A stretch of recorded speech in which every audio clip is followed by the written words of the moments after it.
नमस्कार दोस्तों, स्वागत है आप सभी का मेरे चैनल ऑथेंटिक इन्फॉर्मर में। यहाँ केंद्र सरकार के कर्मचारियों के लिए भारत सरकार द्वारा समय समय पर जारी किए जाने वाले नियमों की प्रामाणिक जानकारी उपलब्ध रहती है। आप चाहें तो इस नियम की प्रति को वीडियो के डिस्क्रिप्शन में दिए गए लिंक से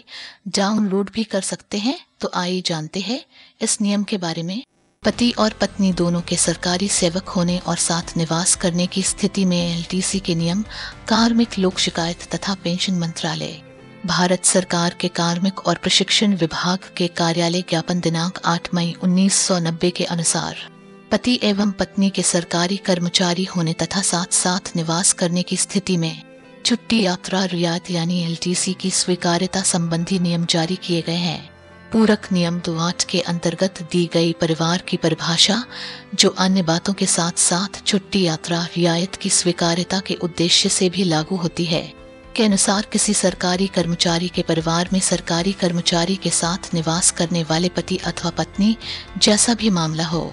तथा साथ में रहने वाले बच्चे तथा सरकारी कर्मचारी पर पूर्ण रूप से आश्रित व्यक्ति सम्मिलित होते हैं। इसके अलावा सरकारी कर्मचारी के माता पिता, बहनें और भाई,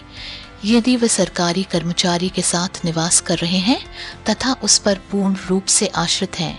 वे सभी शामिल होते हैं। मौजूदा स्थिति के अनुसार यदि पति और पत्नी सरकारी सेवक हैं और साथ में निवास कर रहे हैं तो वे छुट्टी यात्रा रियायत हेतु एक परिवार इकाई माने जाते हैं और उनमें से केवल एक इस रियायत का उपभोग करने के लिए दावा कर सकता है तथा दूसरा जीवन साथी उसके परिवार के सदस्य के रूप में एलटीसी पर यात्रा करता है।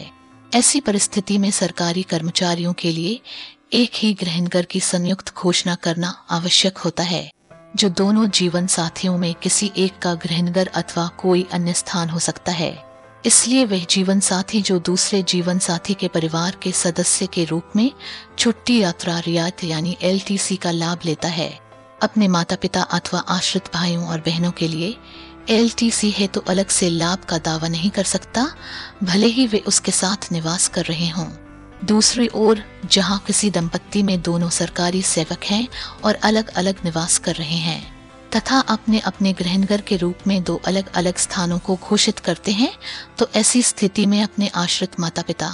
अवयस्क भाइयों और बहनों के लिए एलटीसी के लाभ का अलग अलग दावा कर सकते हैं। इसलिए जब पति और पत्नी दोनों सरकारी सेवक हैं तथा दोनों साथ साथ रह रहे हैं तो उनके द्वारा एक ही ग्रहणगर की घोषणा करने के कारण एलटीसी के संबंध में उनका कुछ नुकसान हो सकता है, क्योंकि उनमें से केवल एक व्यक्ति ही छुट्टी यात्रा रियायत यानी एलटीसी का दावा कर सकता है। इस मामले पर वित्त मंत्रालय, व्यय विभाग के साथ परामर्श कर विचार किया गया है और यह निर्णय लिया गया है कि जहां पति और पत्नी दोनों सरकारी सेवक हों, उस स्थिति में अपने विकल्प के अनुसार अलग अलग ग्रहणगर घोषित कर सकते हैं और दोनों केंद्रीय सिविल सेवा एलटीसी के सामान्य प्रावधानों के अंतर्गत अलग अलग छुट्टी यात्रा रियायत का दावा कर सकते हैं, जो इस शर्त के अधीन होगा कि यदि पति अथवा पत्नी एक दूसरे के परिवार के सदस्य के लिए लाभ लेते हैं तो वो पति पत्नी अपने लिए स्वतंत्र रूप से रियायत लेने के हकदार नहीं होंगे। इसी प्रकार बच्चे किसी एक ब्लॉक वर्ष में माता पिता में से किसी एक के परिवार के सदस्य के रूप में लाभ प्राप्त करने के पात्र होंगे। छुट्टी यात्रा रियायत की स्वीकार्यता हेतु अन्य सभी शर्तें एलटीसी स्कीम के सामान्य प्रावधानों के अनुसार जारी रहेंगी। उपरोक्त निर्णय एलटीसी लेने के लिए ब्लॉक वर्ष 1990-91 एवं उससे आगे के ब्लॉक वर्षों में की गई यात्राओं पर लागू होगा।